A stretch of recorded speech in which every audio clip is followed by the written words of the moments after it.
거룩한 주일 예배 자리에 참 잘 오셨습니다. 이 시간 예수님의 기도라는 제목으로 하나님의 말씀을 전하겠습니다. 2002년에 미국의 타임지에서 세계 10대 슈퍼푸드라는 걸 발표했습니다.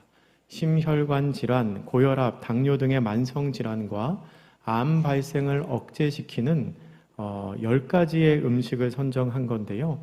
그 중에 하나가 귀리입니다. 여러 연구를 통해서 귀리는 콜레스테롤 감소, 당뇨병 예방, 포만감 증진, 또 배변 활동도 도와주고 면역력 증진에 효과가 있음이 밝혀졌습니다. 아마 많은 분들이 귀리가 몸에 좋다는 거 이미 알고 계시고 또 많이 드시기도 하실 것 같습니다. 그런데 얼마 전에 그동안 잘 알려지지 않았던 새로운 사실 하나가 밝혀졌습니다. 올해 2월 17일에 농촌진흥청에서 골다공증을 비롯한 다양한 여성 갱년기 질환에 도움이 되는 식품을 발견했다고 그렇게 연구 결과를 발표했는데요. 그게 바로 귀리 껍질입니다. 귀리 껍질. 원래 귀리 껍질은 그냥 버려지거나 동물의 사료로 쓰이던 겁니다. 별로 중요하게 생각되지 않았던 거지요. 그런데 잘 살펴보니까 이 귀리 껍질 추출물에 유방암을 예방하고 갱년기 증상을 완화하는 그런 성분이 있다는 겁니다. 또 골밀도를 상승시키는 효과도 있어서 뼈 건강에도 도움이 된다는 연구 결과를 발표했습니다. 귀리가 좋다는 거는 이미 알고 있었는데 귀리 껍질에까지 이런 유용한 효능이 있는지는 사람들이 잘 몰랐습니다. 어쩌면 귀리가 너무 유명하다 보니까 상대적으로 덜 알려져서 그런 것 같기도 합니다. 이렇게 중요하지만 덜 알려져 있는 것들이 있습니다. 오늘 본문에 기록하고 있는 예수님의 기도도 그렇습니다. 사람들에게 잡히시기 전에 예수님이 기도하셨다는 사실은 많은 사람들이 알고 있는 사실입니다. 사람들이 잡히시기 전에 예수님께서 어디에서 기도하셨죠? 겟세마네에서 기도하셨죠? 그래서 그 기도를 겟세마네 기도라고 부릅니다. 이렇게 기도하셨습니다. 아버지여, 만일 할만하시거든 이 잔을 내게서 지나가게 하옵소서. 그러나 나의 원대로 마시옵고 아버지의 원대로 하옵소서. 아멘. 그런데요, 예수님이 잡히시기 전에 하셨던 또 다른 기도가 있습니다. 흔히 예수님의 대제사장적 기도라고 부르는데요. 오늘 본문이 바로 그 기도문의 시작입니다. 상대적으로 덜 알려져 있지만 그러나 굉장히 중요한 기도입니다. 요한복음에는 예수님이 제자들과 보냈던 마지막 밤, 그 밤의 이야기가 아주 자세히 기록되어 있습니다. 요한복음 13장부터 17장까지 그 내용이 기록되어 있고요. 그리고 요한복음 18장에서 예수님이 사람들에게 잡혀가시고 19장에서 신문당하고 돌아가십니다. 예수님이 제자들과 보냈던 그 마지막 밤, 특별히 제일 마지막 순간에 예수님께서는 기도하셨습니다. 오늘 본문 요한복음 17장 1절을 보면 이렇게 시작하고 있습니다. 예수께서 이 말씀을 하시고 눈을 들어 하늘을 우러러 이르시되 아멘. 예수님께서 이런 모습으로 기도를 하셨다는 겁니다. 눈을 우러러 하늘을 바라보시며. 그 기도가 이제 우리 오늘은 5절까지 읽었는데요. 17장 1절부터 시작해서 마지막 절까지 길게 이어지고 있습니다. 요한복음 17장에서 예수님은 크게 3가지의 기도 제목으로 기도하십니다. 첫 번째 기도 제목은 예수님 자신을 위한 기도입니다. 예수님은 자신과 하나님의 영광을 위하여 먼저 기도하시는데요. 그 기도의 핵심이 뭐냐면 나를 영화롭게 하사 아버지를 영화롭게 하옵소서라는 기도입니다. 우리 오늘 본문 말씀 1절과 4절, 5절을 같이 읽겠습니다. 1절을 읽고 4절, 5절을 이어서 읽습니다. 같이 읽습니다. 시작.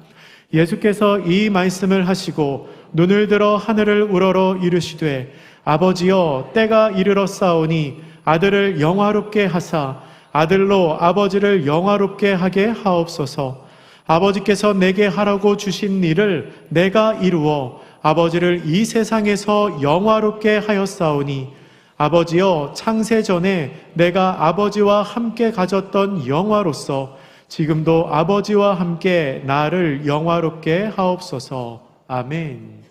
지금 예수님께서는 기도하시며 아버지께서 내게 하라고 주신 그 일을 내가 이루었습니다 라고 말씀하고 계십니다. 하라고 주신 일이 무엇일까요? 성육신과 공생의 사역입니다. 더 나아가서 십자가를 지시는 일입니다. 예수님께서는 그 일을 이루시어 하나님을 영화롭게 하셨습니다. 곧 하나님께 영광을 돌리셨습니다.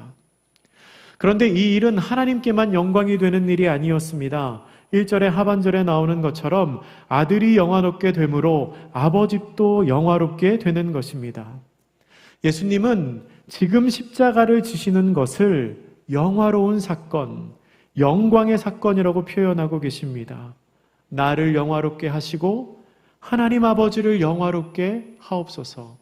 이게 예수님의 첫 번째 기도 제목이었습니다. 예수님의 두 번째 기도는 제자들을 위한 기도였습니다. 요한복음 17장 6절은 이렇게 시작합니다. 세상 중에서 내게 주신 사람들에게 내가 아버지의 이름을 나타내었나이다. 아멘. 세상 중에서 내게 주신 사람들이 누구냐면 바로 제자들입니다. 그 세상 중에서 나에게 주신 제자들에게 내가 하나님의 이름, 아버지의 이름, 하나님을 전했다는 겁니다. 쭉 내려와서 9절은 이렇게 시작합니다. 내가 그들을 위하여 비옵나니. 제자들을 위해 예수님이 기도를 하시는 겁니다. 제자들을 위한 예수님의 기도는 이렇게 시작합니다. 우리 17장 10절과 11절 말씀 같이 한번 읽겠습니다. 시작. 내 것은 다 아버지의 것이요 아버지의 것은 내 것이온데 내가 그들로 말미암아 영광을 받았나이다. 나는 세상에 더 있지 아니하오나 그들은 세상에 있사옵고 나는 아버지께로 가옵나니 거룩하신 아버지여 내게 주신 아버지의 이름으로 그들을 보전하사 우리와 같이 그들도 하나가 되게 하옵소서. 아멘. 예수님께서는 내가 제자들로 말미암아 영광을 받았습니다 라고 기도하십니다. 마치 예수님께서 하나님의 뜻을 이루셔서 하나님께서 영광을 받으신 것처럼 예수님이 가르친 제자들이 예수님의 뜻을 성취함으로 말미암아 예수님이 영광을 받으셨다는 겁니다. 그리고 이렇게 간구하십니다. 그들을 보전하사 우리와 같이 그들도 하나가 되게 하옵소서. 예수님께서는 제자들을 지켜주실 것과 그들이 하나 되게 해달라고 기도하십니다. 근데 이렇게 표현하죠. 우리와 같이. 우리가 누굴까요? 삼위일체 하나님을 말씀하시는 겁니다. 성부, 성자, 성령 하나님이 세 분이시지만 한 분이시고 한 분이시지만 세 분이신 것처럼 우리처럼 그 제자들도 하나의 공동체가 되어 주의 일을 감당할 수 있도록 하나님께서 은혜를 베풀어 달라는 겁니다. 예수님의 세 번째 기도는 모든 믿는 사람들을 위한 기도였습니다. 모든 성도들을 위한 기도, 바꿔 말하면 교회를 위한 기도라고 이야기해도 틀리지 않습니다. 17장 20절은 이렇게 기록합니다. 내가 비옵는 것은 이 사람들만 위함이 아니요 또 그들의 말로 말미암아 나를 믿는 사람들도 위함이니. 아멘. 여기에서 말하는 그들은 제자들입니다. 제자들. 그러니까 제자들의 말로 말미암아 나를, 예수님을 믿는 모든 사람들을 위해서 지금 예수님이 기도를 하신다는 겁니다. 예수님이 뭐라고 기도하실까요?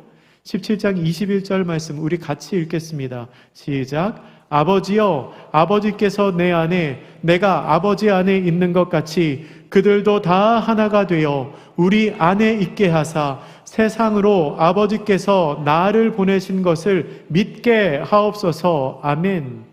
교회를 위한 기도를 하시면서도 예수님은 먼저 하나가 되게 해달라고 간구하십니다. 교회 안에는 늘 하나됨을 깨뜨리기 위한 유혹이 있습니다. 사람들을 시험에서 넘어뜨려 하나됨을 깨뜨리려고 하는 시도들이 있습니다. 그 유혹에 넘어지지 않도록 기도하시는 겁니다.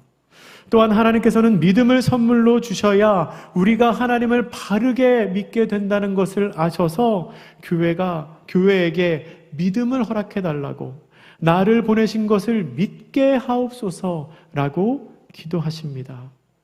예수님께서는 그렇게 하나 되는 것과 믿게 되는 것이 오직 하나님으로부터 나옴을 아시고 교회를 위하여 그렇게 기도하신 겁니다. 이 요한복음 17장에 나오는 기도를 대제사장적 기도라고 부른다고 말씀드렸습니다. 구약의 전통에서 제사장은 하나님과 사람을 연결시키는 존재입니다. 사람들을 대신해서 하나님께 나아가는 존재가 제사장이지요. 그런 제사장처럼 예수님께서 지금 우리들을 대신해서, 우리들을 중보해서 이렇게 기도하신다는 겁니다. 사람들에게 잡히시기 전에 예수님이 우리를 위해 기도하셨다는 것이 너무나 감사한데요.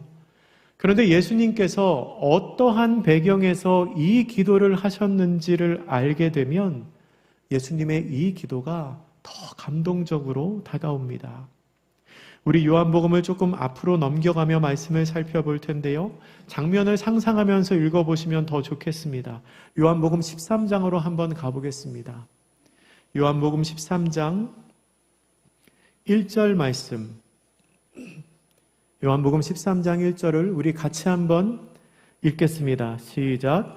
유월절 전에 예수께서 자기가 세상을 떠나 아버지께로 돌아가실 때가 이른 줄 아시고 세상에 있는 자기 사람들을 사랑하시되 끝까지 사랑하시니라. 아멘.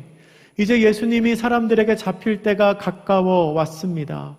그런데 그때가 가까워 올수록 예수님의 마음속에 제자들을 사랑하는 마음이 점점 더 커집니다.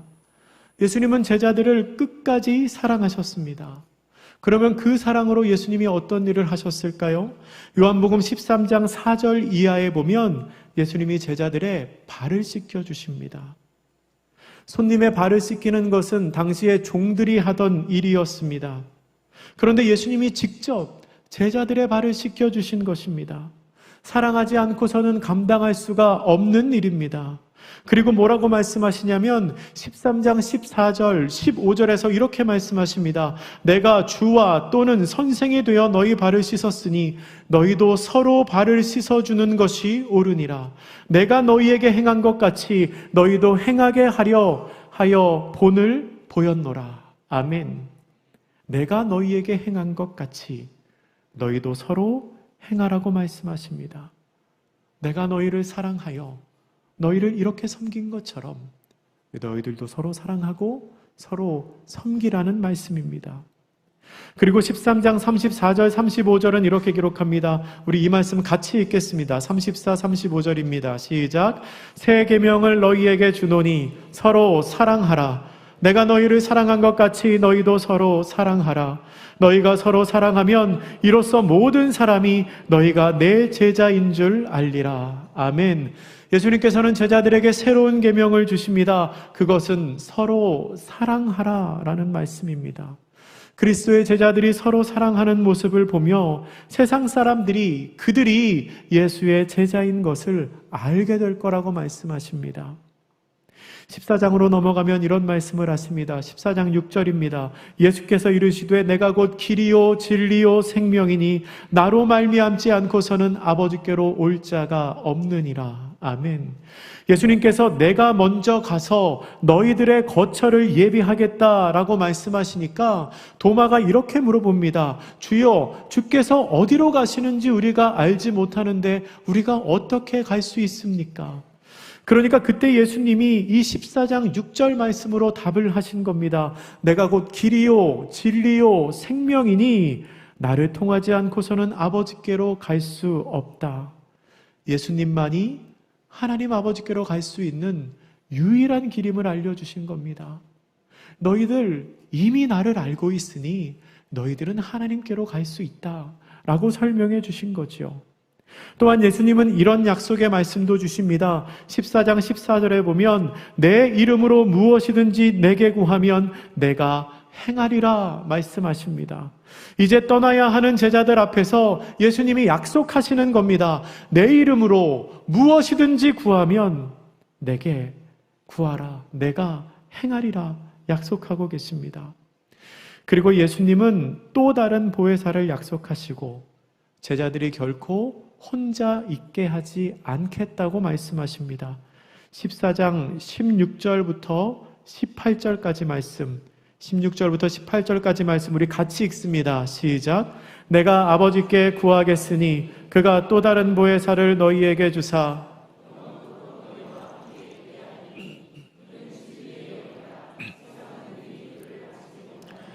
이는 그를 보지도 못하고 알지도 못함이라. 그러나 너희는 그를 아나니 그는 너희와 함께 거하심이요 또 너희 속에 계시겠음이라. 내가 너희를 고아와 같이 버려두지 아니하고 너희에게로 오리라. 아멘. 예수님께서는 걱정하는 제자들에게 내가 너희를 고아와 같이 버려두지 않겠다. 곧 보혜사 성령님이 오셔서 너희와 함께 하실 테니 너무 걱정하지 말고 기다려라 라고 말씀하십니다. 15장에 넘어가면 예수님은 자신이 참 포도나무라고 말씀하십니다. 그러면서 너희는 나와 함께 붙어 있어야 된다라고 말씀하십니다. 15장 5절이 이렇게 기록합니다. 나는 포도나무요 너희는 가지라. 그가 내 안에 내가 그 안에 거하면 사람이 열매를 많이 맺나니 나를 떠나서는 너희가 아무것도 할 수 없음이라. 아멘. 여러분, 우리는 예수님을 떠나서는 아무것도 할 수 없는 존재입니다. 그리고 그 포도나무가 되시는 예수님께서 또한 우리의 친구가 되어 주십니다. 예수님께서 우리를 친구라고 불러주십니다. 15장 15절 말씀입니다. 우리 15절 말씀 같이 읽겠습니다. 시작. 이제부터는 너희를 종이라 하지 아니하리니 종은 주인이 하는 것을 알지 못함이라. 너희를 친구라 하였노니 내가 내 아버지께 들은 것을 다 너희에게 알게 하였음이라. 아멘. 이제 16장으로 넘어가면요, 예수님의 메시지가 더 간곡해집니다. 1절은 이렇게 기록합니다. 내가 이것을 너희에게 이름은 너희로 실족하지 않게 하려 함이니.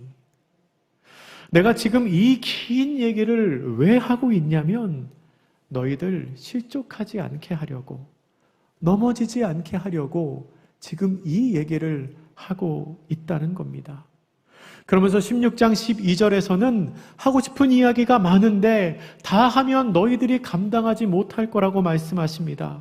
그리고 16장 16절에서는 조금 있으면 나를 보지 못하지만 또 조금 있으면 나를 보게 될 거라고 알 듯 모를 듯한 이야기를 하십니다.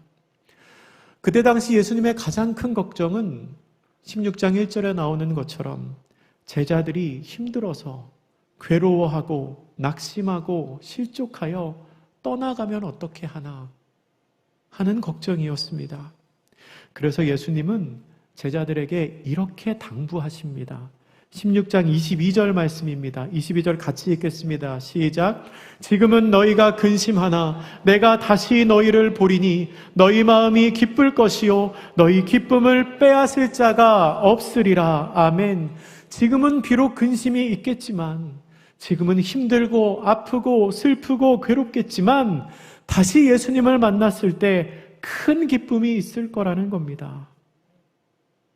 또한 24절에서는 제자들에게 구하라고 말씀하십니다. 한 번 더 얘기하시지요. 지금까지는 너희가 내 이름으로 아무것도 구하지 아니하였으나 구하라. 그리하면 받으리니 너희 기쁨이 충만하리라. 아멘.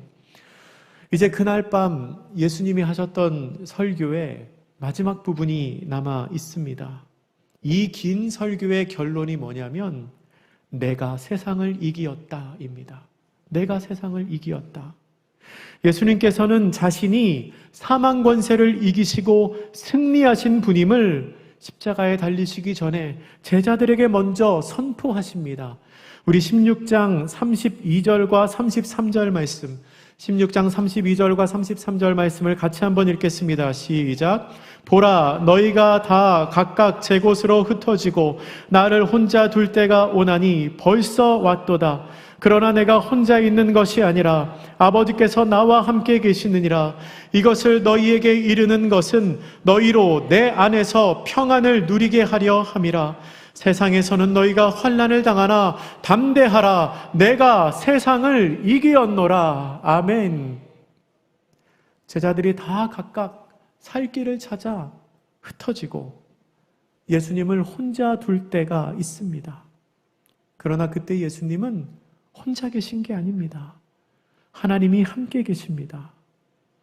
그리고 이 세상에서 제자들은 잠시 환난을 당할 수 있지만, 잠시 괴로움과 어려움을 겪을 수 있지만, 그러나 예수님께서 이미 세상을 이기셨습니다. 이 싸움은 이미 승리한 싸움입니다. 그러니까 힘들더라도 낙심하지 말라는 겁니다. 여러분, 여기까지가 그날 밤 예수님께서 한 자리에서 하신 설교입니다. 13장에서 16장까지 예수님은 이렇게 긴 설교를 그날 밤에 제자들에게 하십니다. 왜 이렇게 길게 얘기하셨을까요? 이유는 한 가지입니다. 제자들을 사랑하셨기 때문입니다. 이제 이 밤이 지나면 예수님과 제자들은 함께 있을 수가 없습니다. 마지막이라고 생각하시니까 얘기해주고 싶은 게 너무나 많은 겁니다. 예전에 어떤 다큐멘터리에 시한부 판정을 받은 젊은 여성이 나오는 것을 보았습니다. 딸을 키우고 있는 주부인데요. 딸이 아직 많이 어립니다. 인터뷰를 하면서 이런 질문을 받았습니다. 가장 하고 싶으신 게 뭡니까? 그랬더니 그분이 이렇게 답을 합니다. 특별히 하고 싶은 거는 없습니다. 다만 아쉽고 미안한 게 있는데 딸이 아직 어려서 많은 이야기를 해주지 못하는 게 아쉽습니다. 얘기해주고 싶은 게 정말 많거든요. 여자에게는 엄마가 꼭 필요한 시기가 있어요. 사춘기를 지날 때, 결혼을 할 때, 아이를 낳을 때, 그때마다 꼭 알려주어야 하는 것들이 있는데 그 말을 못 해주는 게 너무 미안합니다. 그리고 그 순간 제 딸의 곁에 있어주지 못하는 게 너무 아쉽습니다. 아마도 이날 밤 예수님의 마음이 이 여인의 마음과 비슷하지 않았을까요? 해주고 싶은 얘기가 너무 많은 겁니다. 그래서 서로 사랑하라고 말씀하셨다가, 내가 곧 길이요 진리요 생명이라고 말씀하셨다가, 내가 너희를 고아와 같이 버려두지 않겠다, 또 다른 보혜사가 곧 올 것이다 말씀하셨다가, 어려운 일이 생기겠지만 근심하지 마라, 결국은 내가 세상을 이겼다 라고 말씀하시는 겁니다. 그리고 그 외에도 하실 말씀이 얼마나 많으셨든지, 내가 하고 싶은 얘기가 많은데 그걸 다 하면 너희들이 감당하지 못할 거다 라고 말씀하실까요? 그래서 예수님께서는 그 간곡한 설교 뒤에 자신의 이 아쉽고 안타깝고 미안한 마음을 기도를 통해서 하나님께 올려드리는 겁니다. 17장 1절에서 눈을 들어 하늘을 보시며 기도하시지요. 자신을 위해서, 제자들을 위해서, 교회를 위해서 예수님은 기도하시며, 내가 이들과 함께 있지는 못하지만 하나님, 이 사람들과 함께 해주세요. 같이 있어주지 못하는 그 미안하고 안타까운 모든 마음을 하나님께 의탁하며 기도하고 계신 것입니다. 너무나 놀라운 사랑이고 너무나 놀라운 기도입니다. 그러면 그날 밤 예수님이 그렇게 하신 그 기도는 어떻게 됐을까요? 여러분, 우리가 기도할 때 궁금한 게 있습니다. 여러분, 기도하실 때 뭐가 궁금하세요? 응답이 궁금하지요. 내가 기도했는데 그 기도가 어떻게 응답됐을까? 여러분, 예수님이 하신 이 기도는 응답이 됐을까요? 안 됐을까요? 응답이 되고 있습니다. 여러분을 통해서 응답이 되고 있습니다. 우리 대전도안교회를 통해서 예수님의 이 기도가 응답이 되고 있습니다. 설교의 처음 부분에 제자들과 교회를 향한 기도 제목을 간단히 살펴보았는데요. 사실 예수님은 굉장히 다양한 기도 제목으로 기도하셨습니다. 아버지께서 나를 보내신 것 같이 나도 그들을 세상에 보냅니다 라고 기도하시며 17장 11절 이하에서 제자들로 하여금 하나 되기를 간구하시고 기쁘기를 간구하시고 악에 빠지지 않기를 기도하시고 세상에 속하지 않게 되기를 기도하십니다. 그리고 거룩하기를 기도하시고요. 서로 사랑하기를 기도하십니다. 이렇게 많은 기도 제목을 예수님께서 하나님께 올려드렸는데 그 모든 기도의 제목이 사실 다 우리를 향해 있다는 겁니다. 그 기도의 응답이 우리를 통해서 이루어진다는 겁니다. 여러분, 이 기도 제목들이 잘 이루어지고 있습니까? 이루어져야 합니다. 이 예수님의 간절한 기도가 내 삶에 응답되지 않는다면 예수님이 얼마나 마음 아파하시겠습니까? 자기 사람들을 사랑하사 끝까지 사랑하셔서 예수님께서 이렇게 마지막 순간까지 기도하셨는데 우리가 그것을 기억하지 못하고 열매 맺지 못한다면 얼마나 안타까운 일입니까? 얼마 전에 유행했던 더 글로리라고 하는 드라마가 있습니다. 학교 폭력으로 씻을 수 없는 상처를 입은 주인공이 복수를 하는 내용의 드라마인데요. 주인공에게는 복수를 하는 때가 영광의 때입니다. 그래서 제목이 더 글로리입니다. 영광이라는 뜻이죠. 그 드라마의 주인공이 특이한 점이 하나 있습니다. 뭐냐면 복수의 대상자가 마치 앞에 있는 것처럼 계속해서 혼잣말을 합니다. 아마도 늘 복수를 꿈꾸면서 그 복수의 대상자를 잊지 않으려고 하는 거겠지요. 예를 들면 이런 겁니다. 이제부터 내 꿈은 너야, 연진아. 이 복수의 대상자만 바라보면서 살겠다는 거죠. 그 대상자와 만나는 날만 꿈꾸면서 산다는 겁니다. 그런데요, 우리 예수님께는 십자가가 더 글로리였습니다. 예수님께는 십자가가 영광이었습니다. 왜냐하면 십자가가 있어야 부활이 있기 때문입니다. 그래서 십자가는 죽음과 실패의 상징이 아니라 죄와 사망에서 승리한 상징이고 영원한 생명의 상징입니다. 그렇기 때문에 요한복음은 십자가 사건을 영화로운 사건, 영광의 때라고 설명하고 있습니다. 아들을 영화롭게 하사 아들로 아버지를 영화롭게 하옵소서, 십자가 사건을 말씀하신 겁니다. 근데 가만히 생각해 보면요, 사실 이 십자가는 예수님 자신을 위한 것이 아니었습니다. 십자가를 지심으로 자신이 영광을 받고 자신이 유익을 얻고 자신의 이름을 높아지는 게 아니었습니다. 십자가를 통한 고통은 예수님이 받으시지만 십자가를 통한 유익은 우리가 받습니다. 예수님께서는 우리를 위해서 십자가를 지신 것입니다. 그렇다면 예수님의 꿈이 바로 우리들 아니었을까요? 그 드라마의 대사를 빌리면 이렇게 되겠지요. 이제부터 내 꿈은 너야, 정환아. 내가 너를 위해 십자가를 졌다. 내가 너를 바라보면서 십자가를 졌다. 예수님은 우리를 바라보시며 우리를 위하여 십자가를 지셨습니다. 고통의 길이었지만 그게 예수님이 영광을 받으시는 길이고 그게 하나님을 영화롭게 하는 길이었기 때문입니다. 예수님처럼 우리도 하나님을 영화롭게 하는 삶을 살아야 합니다. 그렇게 하기 위해서는 나를 보내신 분의 뜻을 이루어야 합니다. 오늘 본문 말씀에 비추어 말하면 우리는 우리를 위해 기도하신 예수님의 기도를 따라 살아갈 때에 그 기도가 내 삶에 응답되도록 살아가는 그것이 예수님과 하나님을 영화롭게 하는 길입니다. 말씀을 정리하겠습니다. 그날 밤 예수님께서는 참 하고 싶은 이야기가 많으셨던 것 같습니다. 3년 동안이나 제자들과 함께 생활하시면서 삶으로 그리고 말씀으로 많이 가르치고 보여주셨는데도 아직 하실 말씀이 더 많이 남으셨던 것 같습니다. 제자들을 사랑하셨기 때문입니다. 함께 있을 수 있는 시간이 거의 다 지나갔을 때 예수님께서는 기도하십니다. 자신이 져야 할 십자가 사역을 위해서, 그리고 제자들을 위해서, 교회를 위해서 기도하십니다. 그리고 그 기도의 응답이 바로 우리입니다.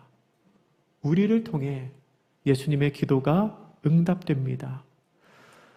이제는 예수님의 기도를 삶으로 살아가는 우리가 되기를 원합니다. 하나가 되고 악에 빠지지 않고 세상에서 거룩하게 살아가며 서로 사랑하는 우리 대전도안교회가 되기를 축복합니다. 그렇게 예수님의 기도를 이루어드리는 복된 성도님들 되시기를 주님의 이름으로 축복합니다. 기도하겠습니다. 사랑의 하나님, 예수님께서는 잡히시기 전까지도 제자들을 사랑하셨습니다. 끝까지 사랑하셨습니다. 그 사랑으로 제자들을 향한 많은 부탁과 권면을 하셨고 또한 하나님께 제자들을 의탁하며 기도하셨습니다. 주님, 예수님의 그 기도가 나의 삶을 통해 이루어지기를 소망합니다. 주님 앞에 서기에 너무나도 부끄럽고 부족한 저희이지만 저희를 통해 주님이 영광 받으시도록 저희가 예수님의 기도대로 살아가는 사람들 되게 하여 주시옵소서. 서로 하나가 되게 하시고 악에 빠지지 않게 하시고 세상에서 거룩하게 살아가며 서로 사랑하는 대전도안교회 모든 성도들이 되게 하여 주시옵소서. 감사드리며 예수님의 이름으로 기도드립니다. 아멘.